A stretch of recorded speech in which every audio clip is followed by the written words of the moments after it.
Hello, welcome to Marketing Fridays episode 10. Today we're going to be talking about something pretty important, an introduction to email marketing automation. A lot of people ask us, how does actual email marketing and email marketing automation work?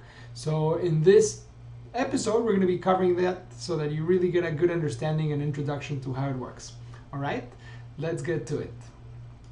So the first thing that has to happen is that you have to drive traffic of some sort to some type of website or landing page so that you can direct users to where you want them to go. So in this example here, we're showing you a Facebook ad, and when people click on a Facebook ad, there can be taken either to what's called a Facebook lead ads capture form, which is something fairly new on Facebook. That doesn't require the use of a landing page or a website. The moment people click on the ad, they'll see a pop-up on Facebook, and then their information is pre-populated there so that they don't have to type in anything, and it's a much faster way to capture people's information. The second option is a landing page, which is a one-page website specifically created for capturing people's name and email at the very least. And there's basically nothing else that you can actually click on that page. It's designed like that on purpose so that people don't get distracted. And then the other option is you can simply send people to your regular website, in which case, if it's optimized for conversion, which means for people to click on your call to action button, then they may probably do it. Otherwise, people are going to start clicking on the menu and on the footer and all different places, so they're not going to be directed to where you want them to go. But in any case, that's what could possibly happen. So pretty much the first step for having marketing automated, you have to have their email address in this case. Why? Because email marketing is the most popular part of marketing automation, and it requires that once you have somebody's email, then you're going to put them into a process so that pretty much a computer is automatically going to send them a series of emails. So in this specific case, we're showing you a landing page for a company called AdRoll that's offering a free guide to account-based marketing. So people fill out their name and email, and that way they can actually get to download the PDF. And the moment that you click on this form, then obviously the company is going to have your name and email and will be able to follow up with you automatically. So that's where the automation happens. Instead of someone having to email you automatically or have to give you a call, your information gets saved into a database and into a system that automatically will send you emails based on whatever the marketing automation system or flow was designed to do.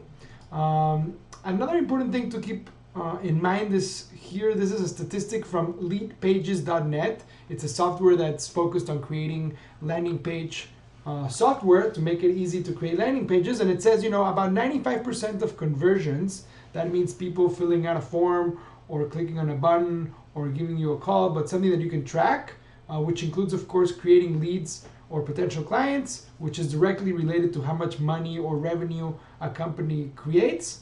Only comes from about 5% of the pages on your website. The rest of your web pages on your website, they might be informative, but they're not going to be generating leads or clients.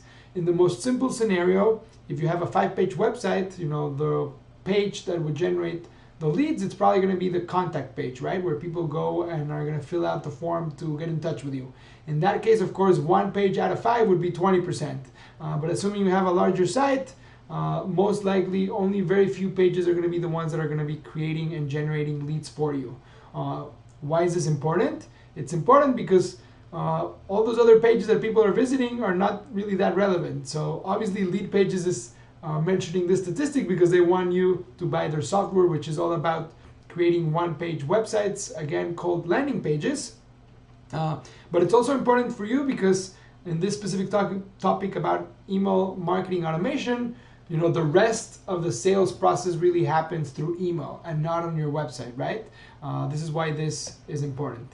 So moving on. All right, so once you capture a user's name and email, the automated marketing process begins. This can be done through the email marketing software or through a CRM, a customer relationship management software. A CRM has to have, in this case, marketing automation or email marketing for it to be able to use for marketing automation. Otherwise, it won't be useful. So what can you do in the CRM? You can segment your list, which means you filter your contacts based on the type of contacts that they are, based on either the type of product or service that they're interested in, or some other way that you want to segment your list. You can create multiple lists so that you can actually send different information to different people so that it's actually more targeted, and that's very important. Then you get to automate the email campaign by creating pretty much a series of emails. So you pre-create the emails, and then you say, okay, email 1 is going to be sent out on day 0, or the moment someone signs up. Day 2, we're going to send the second email. Maybe on day 7, we send the third email. And then on day 15, we send the fourth email, right? You create the schedule. Then the CRM or the email marketing software should also allow you to track how many emails were open, how many of those were clicked, and you can track a lot of the different things to see, how you're doing. Something that's important is, of course, to make sure that you're not spamming people, so that Gmail, Yahoo, or Hotmail, which are the main email providers for a lot of people, don't blacklist you. That means we don't want them to put you on a list so that people won't start getting your email. So that's important. The next step is here just defining in a little bit more detail, what are you supposed to really do to create a relationship with them.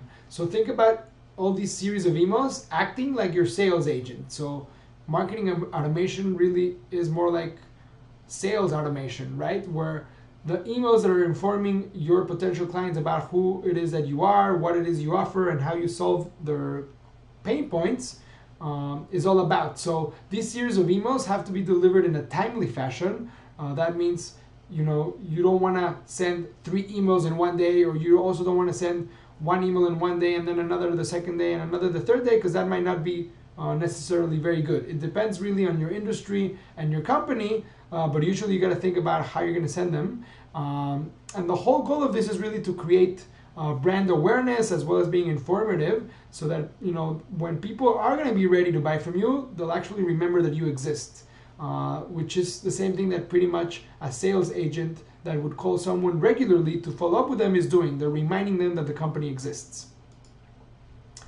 And finally, part of these email marketing relationship, it's about creating trust, right? Through this series of informative emails, you want to make sure that people are starting to trust your brand and to trust what it is that you're offering. So if you only send, for example, 1 email, you're probably not going to be trusted that much, because people are not going to really get to know you very much. But if you create a series of emails through this automation, the more and more people learn about you, the more they're likely to be trusting you. But of course, that is going to take time.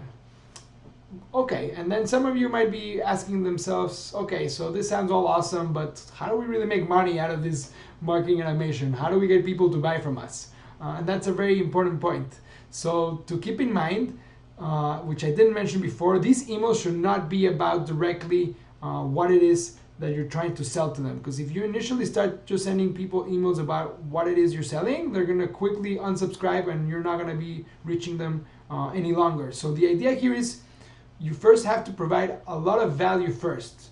A very good formula to keep in mind is you send 3 things that are valuable and free where you're not selling anything, and then you maybe the 4th time you do try to offer something that's paid. And then you maybe send another 3 emails where you are just providing value, and then on that 8th email, then you might also try to send an offer or a promotion or something that people can actually purchase. And that's really the key. You want to make sure people find that what you're doing is valuable and that they're going to really want to keep reading, because that's the whole idea. If they're not going to read the first email because you're trying to sell to them, then you're not going to get them to open the second email or the third email. So again, it's all about creating trust, providing valuable information, and really building a relationship through email. So here I'm not going to show you visually how that looks, but it's just a really quick intro about how email marketing automation works. I hope you learned a little bit, and thank you again for coming to watch Marketing Fridays. This is Jaime Nakach from Bluminati. See you next time.